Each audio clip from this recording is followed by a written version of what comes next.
Tidak ada gigi.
Penumpang feri dan penjual tiket kapal yang tumpah ruah di sini.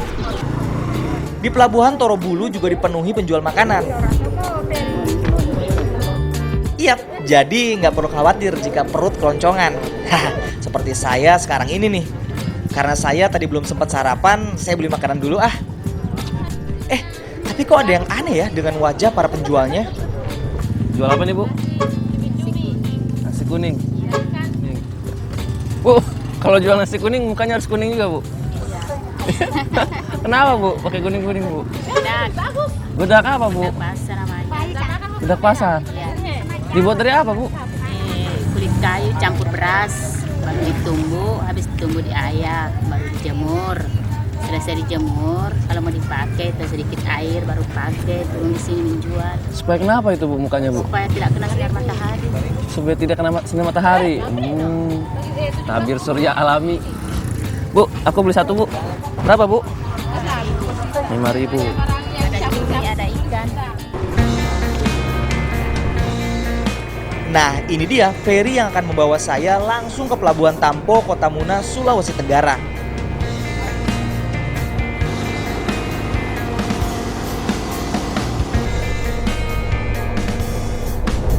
Setelah 3 jam perjalanan melintasi Selat Buton, akhirnya sampai juga nih saya di Kota Muna.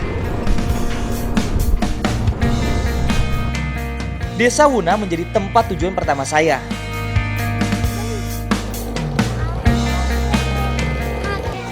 Desa Wuna sendiri terletak 30 km dari ibu kota Kabupaten Muna.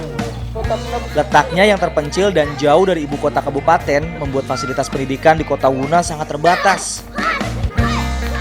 Iya, bangunan reot inilah yang menjadi satu-satunya sekolah di Desa Wuna.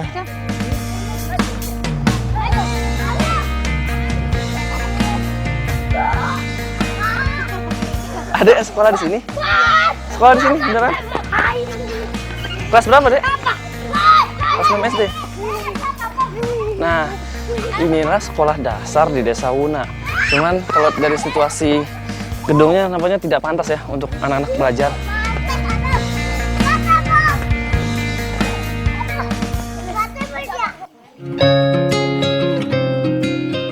Miris banget melihat bangunan sekolah ini. Atap dan dindingnya sudah banyak yang berlubang. Sekolah minim fasilitas ini hanya sekolah dasar pengganti. Disebut juga sebagai sekolah kelas jauh. Sekolah kelas jauh Desa Wuna dibangun karena sekolah dasar negeri hanya ada di kecamatan yang letaknya jauh dari Desa Wuna. Aktivitas belajar di sekolah ini sama seperti sekolah dasar lain pada umumnya. Bedanya, pelaksanaan ujiannya tidak dilaksanakan di sini, melainkan di sekolah dasar negeri di kecamatan.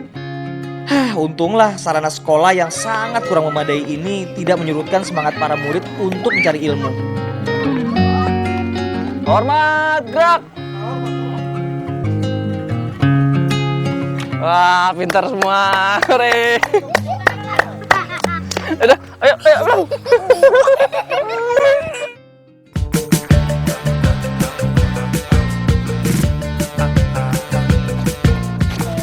Desa Wuna juga dikenal sebagai Kota Muna Tua. Disebut kota Muna tua karena dulu di desa ini berdiri kerajaan Muna. Tak hanya itu, desa Wuna juga sekaligus menjadi pusat pemerintahan pada zaman itu. Ama, sedang apa, Ama? Ama sedang apa nih sini? Cabut rumput Cabut rumput di Tindrang. Jadi Ama selama ini menjaga tempat ini ya, Ma? Menjaga tempat ini Supaya nggak kotor gitu ya, Ma? biar kotor ini cepat bersihkan. Jadi ini dulu tempat pelantikan Raja-Raja Muna zaman dahulu. Tapi sebelum dilantik, mereka harus disucikan terlebih dahulu. Ya, Ma, ya, Ma ya. Kalau ada dari mana? Saya dari Jakarta, Ma. Kita mampir ke rumah. Mampir ke rumah, Ma. Oke, Mari. boleh. Terima kasih, Ma. Rumah Lauderena adalah rumah panggung, rumah asli khas Wuna. Rumah yang sederhana tapi menyenangkan. Dan yang membuat makin menyenangkan adalah jajaran piring berisi makanan khas Muna ini. Ada kambose, kambewe, kabuto, dan masih banyak lagi. Semua makanan ini berbahan dasar jagung. Karena jagung memang jadi makanan pokok penduduk desa Wuna. Jagung jadi pengganti nasi karena struktur tanah di sini memang kurang baik untuk menanam padi.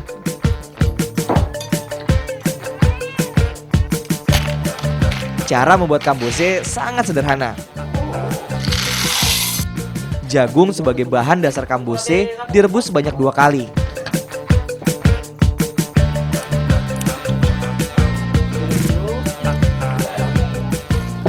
Salah satunya harus direbus bersama bubuk kapur sirih agar kulit ari jagung terkelupas.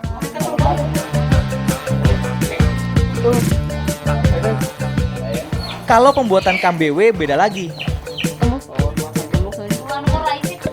Sedikit lebih rumit dibanding kambose. Kambewe terbuat dari kambose yang ditumbuk. Kambose yang telah halus kemudian dibungkus dengan kulit jagung kering.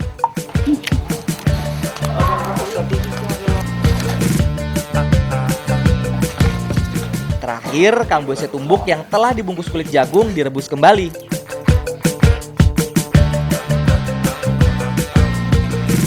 Karena melalui proses ditumbuk, kambewe jadi lebih lembut daripada kambose. Makanya Lauderena memilih makan kambewe daripada kambose. Wah, kalau ini apa namanya? Ama nggak makan ini, Ama?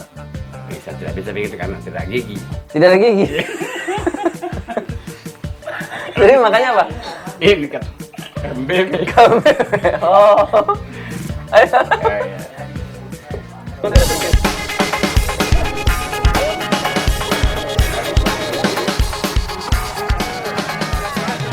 Sakit.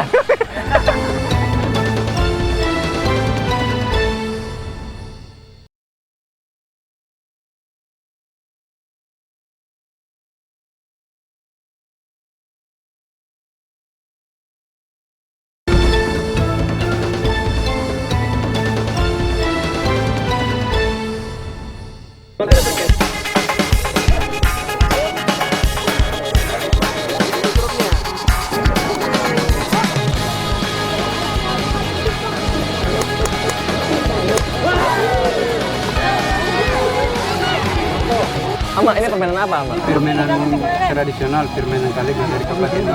Oh, permainan tradisional Muna ya? Tapi kok Ama yang main bapak-bapak semua, ibu-ibu? Sekarang ini permainan permainan yang sekarang kebanyakan anak-anak hanya untuk main yang permainan yang modern. Tapi kalau dulu ini orang tua yang memang mainnya pada waktu malam, pada bulan purnama. Sebenarnya anak-anak boleh main juga kan? Bisa. Cuman karena tergerus zaman, jadi nggak tertarik lagi main tradisional. Aduh, sayang sekali Ama ya. Kalego merupakan sebuah permainan tradisional khas kota Muna. Permainan kalego menggunakan tempurung kelapa. Cara bermain kalego cukup unik nih. Tempurung kelapa ditendang ke belakang hingga mengenai sasaran. Pemenangnya ya tentu saja yang bisa menendang tempurung kelapa tepat mengenai sasaran.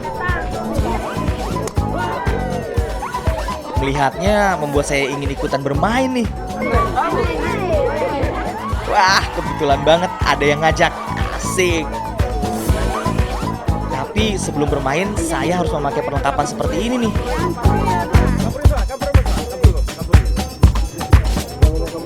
Jadi permainan kalego ini harus memakai kain Muna dan ikat kepala. Tampurui namanya. Udah kayak orang Muna ini. Iya.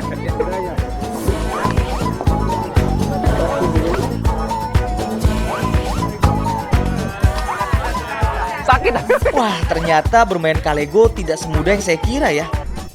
Jika tidak terbiasa seperti saya ini, tumit akan terasa sakit karena bergesekan dengan tempurung kelapa.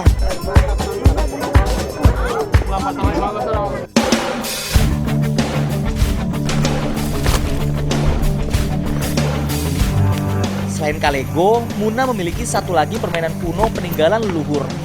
Biar nggak penasaran, saya pun langsung menelusuri keberadaannya. Penjelajahan saya dimulai dari sebuah gua yang terletak 12 km dari ibu kota Muna, Gua Metanduno. Ada 310 gambar terlukis di dinding Gua Metanduno. Gambar-gambar ini menceritakan kehidupan manusia pada zaman itu. Namun, saya belum menemukan bukti keberadaan sebuah permainan kuno di sini. Jadilah saya melanjutkan penelusuran ke gua berikutnya. Kali ini jarak yang harus saya tempuh lumayan jauh nih, kurang lebih 5 km.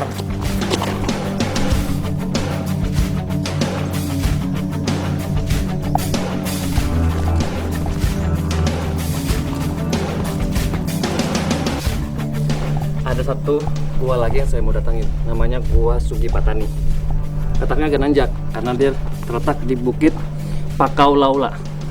Masih 2 kilo lagi perjalanan. Ayo jalan lagi.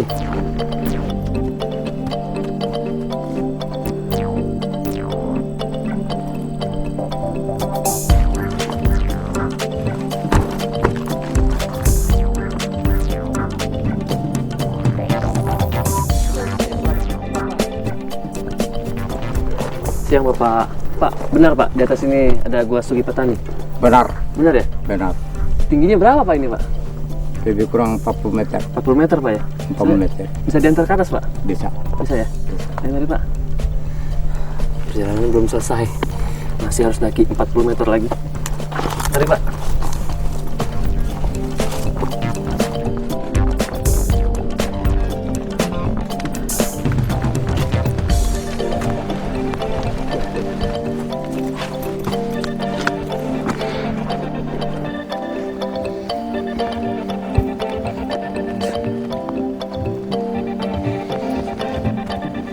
Mendakinya makin sulit karena tengah-tengah jalan tiba-tiba turun hujan. Guanya yang ini Pak ya?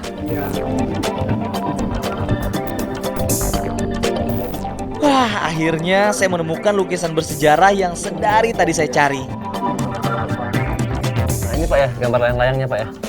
Iya. Kagati Pak ya? Juga. Nah, jadi di Gua Sugipatani ini ada relief layang-layang. Dari semua gua yang ada di Muna, hanya Sugipatani yang memiliki relief layang-layang. Nah, permainan layang-layang sendiri konon berasal dari Cina. Cina menemukan 3000 tahun yang lalu. Nah, dikabarkan relief ini berusia lebih dari itu. Cuman sayangnya, hingga kini belum ada data historis yang lengkap tentang berapa usia dari relief ini, Pak ya. Iya. Harusnya ada pemeriksaan lebih lanjut, Pak. Iya. Tapi, Pak, nunggu hujan kita beristirahat dulu kali, Pak ya. Iya. Sini, Pak. Duduk-duduk dulu, Pak. Jika saja relief ini terbukti berumur lebih tua daripada layang-layang di Cina, bisa jadi orang Munalah yang pertama kali menemukan layang-layang. Datang periksa. Juga, Ma ya. Wah!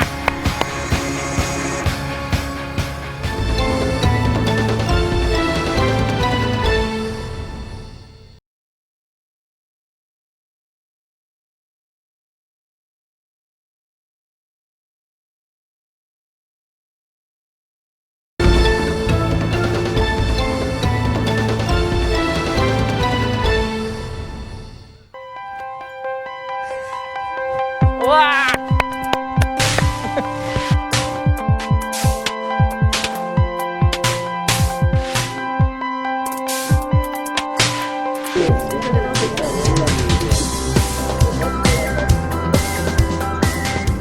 Layang-layang di Kabupaten Muna ini terbilang unik karena terbuat dari daun kolope atau daun ubi hutan. Layang-layang kagati namanya.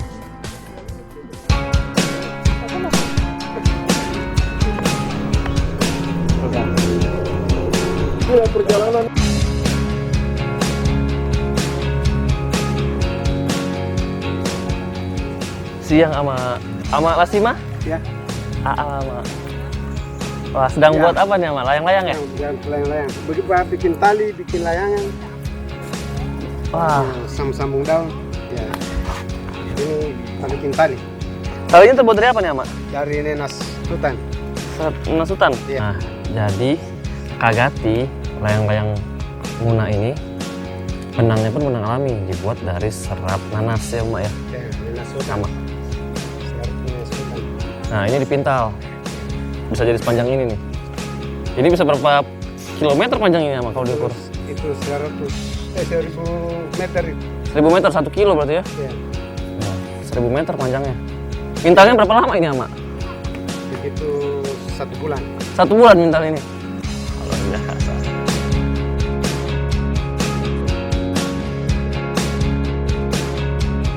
Memintal benang sudah selesai, tinggal menyatukan daun-daun kolope yang sudah dipetik. Daun kolope yang baik untuk layang-layang adalah daun yang sudah tua.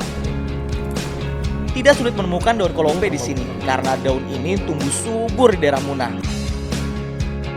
Sebelum disatukan, daun kolope harus diasapi terlebih dulu hingga lemas. Kemudian dijemur selama 3 hari. Nah, ini dia daun kolope yang sudah kering. Warnanya pun berubah menjadi kecoklatan. Jadi daun perempuan sebelah kanan ini.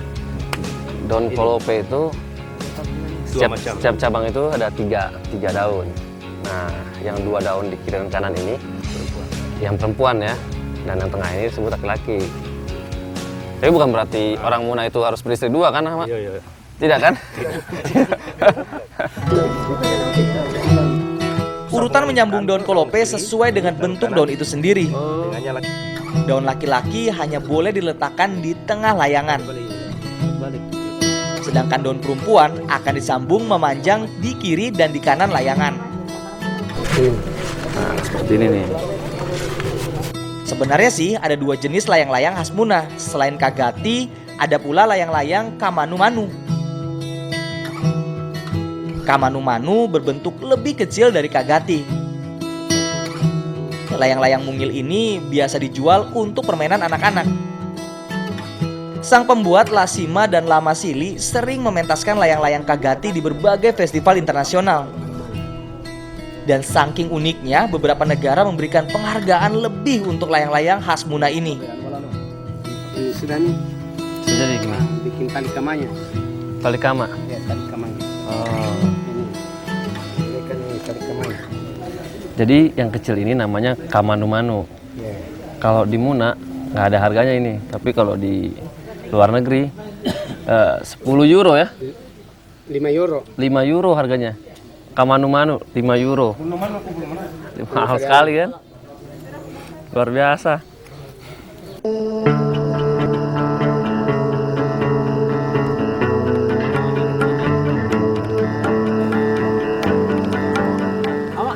Hujan, Iya ya. pindah sama ya. Tapi nggak saja. Oh ya, Nanti daunnya rusak. Waduh, hujan. Daun-daun kolopenya harus segera diselamatkan nih, biar nggak rusak. Pakai hujan lagi ya.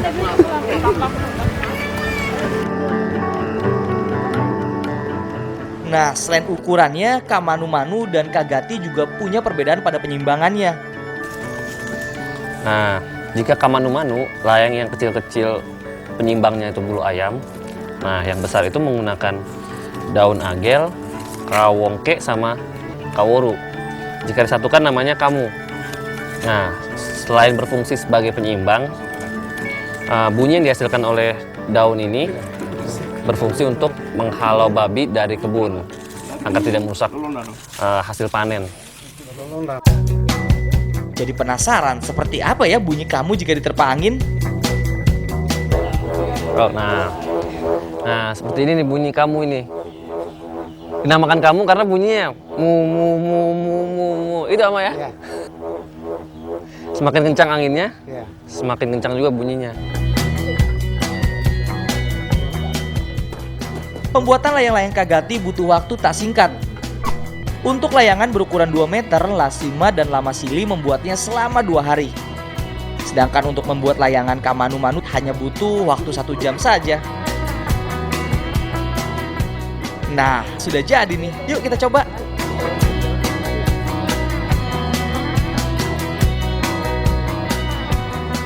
Kagati, layang-layang tradisional khas Muna. Permainan kuno ini yang hingga kini masih terjaga keasliannya. Nah, sekarang Kagati ini siap membelah angkasa. Ama, tarik! Wah!